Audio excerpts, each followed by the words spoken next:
થાણામાં પોતાના જ પરિવારને ભરખી જનાર નરાધમ દીકરાએ પોલીસ સામે પોતાની ગુનાની કબૂલાત કરી છે। પોલીસ સાથે પૂછપરછમાં નરાધમ રડી પડ્યો। પૂછપરછમાં એવી પણ કબૂલાત કરી કે હું મારા પરિવારને મારીને ખુદ પણ મરી જવાનો હતો।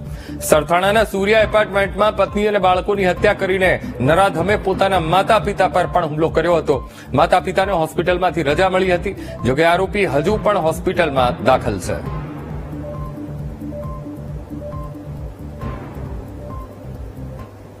જી આણી એ હોસ્પિટલાઇઝ હતો। અત્યાર સુધી પોલીસ નિવેદન માટે જતી હતી ત્યારે આનાકાની કરતો હતો, સ્પષ્ટ નિવેદન નહોતો આપતો। મારું ગળું દુખે છે આવા કંઈ ને કંઈ બહાના બનાવતો હતો, પણ પરમ દિવસે જે નિવેદન લેવા ફરી સ્વસ્થ છે એવું જણાતા અમે ફરી નિવેદન લેવા માટે ટ્રાય કરી, પણ ત્યારે બિલકુલ હવે માનસિક તૂટી ગયો એવું લાગ્યું।